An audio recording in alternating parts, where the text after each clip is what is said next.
Good morning and welcome to the DFS Army YouTube channel. I'm Razzle11 and you can find me on X at Razzle11Grinds. Going to take a look at pitching for today, the 3rd of May. It is Saturday. We do have a 7-game day slate and a 6-game evening main slate ahead of us.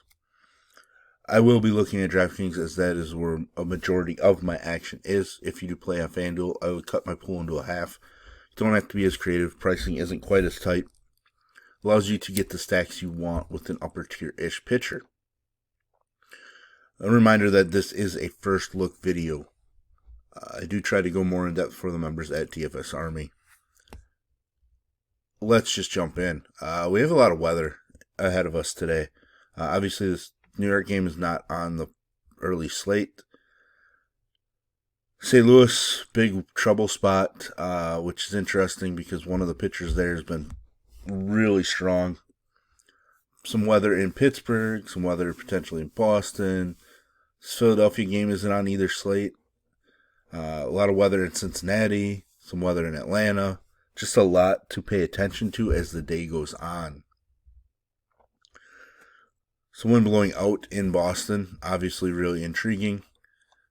Out in Atlanta, out in Baltimore, out in San Francisco might have a factor just because it's a day game out there, but generally wind blowing in that ballpark means next to nothing because we basically see it blowing out every single day or night. Blowing out in Chicago, but cold, heavy air. I just don't know if the ball's going to carry there, and obviously Hunter Brown, who we'll get into here right now, actually, on the mound, has been absolutely phenomenal. I was on the White Sox last night. If you caught our pre-lock live show, I was on them from a mini stack standpoint, and they certainly rewarded me pretty well. Hunter Brown, though, a minus 270 favorite, which shockingly is not the largest favorite on the slate, as the Giants are minus 298 favorites. But Hunter Brown on this slate, the top K prop at 6.5, easily the most likely to earn the W at minus 130. He's definitely the SP1 on this slate for me. 2 earned runs or less in every single start at this point. Finally touched the 100 pitch mark his last time out. Gets an extra day of rest, I believe. If my math is correct, yep.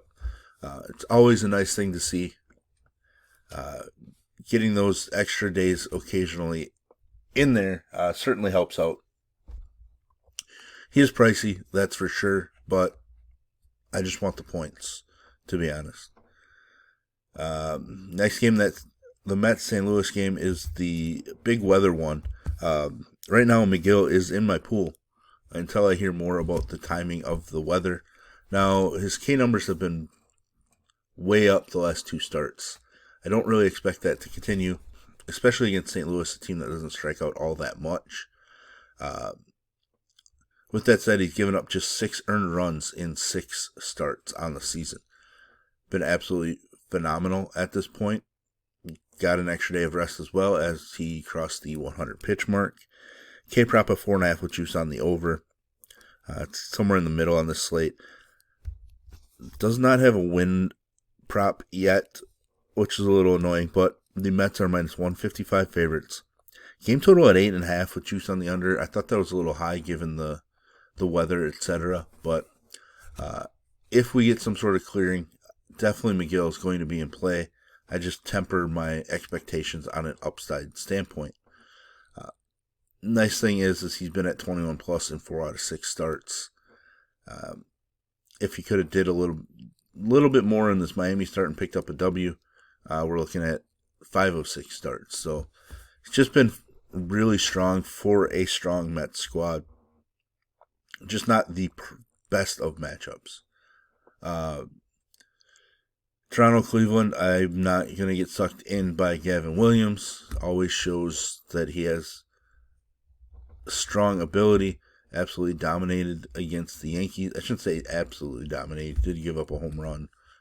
Plenty of base runners. But strikeouts, beat them Then came back down to earth with his worst start of the season against the Twins. We know that Toronto doesn't strike out all that much, so I think it's kind of an easy pass. This is an interesting spot for me. It's Kevin Gausman. The game total in this one is just 7.5. He is a minus 142 favorite. He's plus 140 to earn the W. K-prop of 4.5 with juice on the over, so he matched McGill, but he's behind Ober and Hicks and Hunter Brown. Looked atrocious last time out, that 50-some pitch inning, 53 pitch inning against the Yankees, and then he technically got tossed, even though he was being taken out of the game. His last two starts haven't been great, but the two prior to that were really strong. Big-time start against Boston nearly a month ago, showing what his upside actually is. I think he's got to be in play. You know, he's averaging just over 20 DK points in his two home starts on the season. I just think he has enough upside to pay off. I don't really think he's going to approach double-digit strikeouts much anymore, and it's probably not in this particular matchup. He also did get an extra day of rest after that terrible outing against the Yankees. I do kind of think we see a bounce back from Kevin Gausman. I want to be on pitching in this game, but I just can't because Randy Vasquez does not strike people out. 10 strikeouts on the season is not great considering he has 19 walks. That's a big issue. I think O'Neal Cruz in this game might be my favorite one-off bat at first glance. Bailey Falter can show ability, just doesn't have a ton of strikeout upside, and the San Diego squad doesn't strike out that much. Now, their lineup could be weakened without Tatis if he is out again today. He left last night after taking a hit by pitch on the forearm. It'll be interesting to see what their lineup is, but I just don't think we can go pitching there. Jordan Hicks, of course, like I mentioned, the Giants are minus 298 favorites. Hicks is plus 110 to earn the W, with a K-prop of 5.5, which is actually second best on the slate. We're just picking on the Rockies. You know, it's basically what it is. And it was great to see Robbie Ray actually attack the Rockies last night rather than nibble and walk a bunch of guys. Maybe it was benefited by Colorado swinging at everything. I didn't break down every at-bat, but I think we know that Hicks is going to just attack. Hopefully he avoids some of these walk issues as well. And maybe can approach what his first start of the season was with a nearly 28 fantasy point performance, considering he has just 23 fantasy points over the last 3 starts. Extreme ground ball guy in a good park for pitching. He does give up some hits, allow some base runners. That is a worry. But it is the Rockies. I think Hicks is definitely in play. Probably a little more volatile than we prefer. This Boston game, like I mentioned, weather, we do have wind blowing out to center in Fenway. It's not going to be super hot, so it might not be affected by wind as much, but it's intriguing. Bailey Ober has been spectacular, really, since that first atrocious start of the season, which, if I remember correctly, was very similar to what he did last year. He got lit up in his first start and then turned it around. Never going to be a huge K guy, but he is third on this slate with a K-prop of 5.5 with juice on the under. But this game does have a total of 9.5 with juice on the over. Boston's a slight minus 118 favorite. Just points to hitting in this game, but I am intrigued enough because Ober is taking on a team that does strike out quite a bit. They're a super dangerous team, but Joe Ryan definitely dominated last night. It was the bullpen that fell apart for the Twins. On the other side, Hunter Dobins getting the call, taking place of Walker Buehler. Dobbins' K-prop is at 3.5 with juice on the over. And like I mentioned, Boston is favored. Dobbins did dominate a weak White Sox team. He wasn't bad against St. Louis. Wasn't great either, allowed plenty of base runners. Ground ball rate was strong in that St. Louis game. I haven't looked to see what his numbers are in the minors after being sent down, but I am somewhat intrigued because the Twins lineup can be pretty weak at times, even though this is a nice ballpark for bats. Last game on this slate, the A's and Marlins. Max Meyer, obviously one of my favorite young pitchers, was dominant and came back down to earth last time. A's super volatile. We know that. He was strong against them, strong enough. Took the loss because the A's put up a bunch of runs late in that game, it looks like. Was solid. He's just coming off of his worst start. I want to see what his props and Beto's props are. They weren't posted yet prior to getting started here, but I think both guys are in play. Beto just doesn't rack up strikeouts. Just 3 strikeouts over his last 3 starts. Started out the season a little better from a K standpoint. I think he's in play, but I don't love it. Just because I don't know if he has the upside. Looking at this main slate quickly here in a couple minutes. You can always play Lodolo, but just beware that he has a low floor. He absolutely dominated in Coors. So he's somebody that I always play. Seattle and Texas, I'm not playing Patrick Corbin with the way Seattle's offense has been. I think they're number 2. They might even move to number 1 in road OPS after yesterday's explosion. I'm going to play Luis Castillo just because the Texas bats have been ice cold. He's coming off of a great performance, but this is not Luis Castillo of old.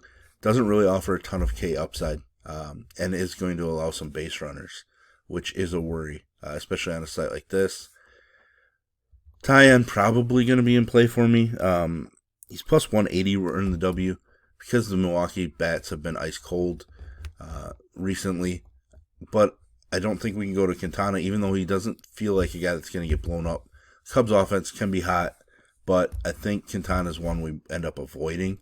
But I wouldn't be shocked if he does end up in my pitcher pool. Both pitchers in that, like I mentioned, were plus 180 to earn the W. Schwellenbach against a Dodgers squad that just struck out a ton against Grant Holmes. I think he's in play because he has the upside, and obviously we just saw that the Dodgers can strike out.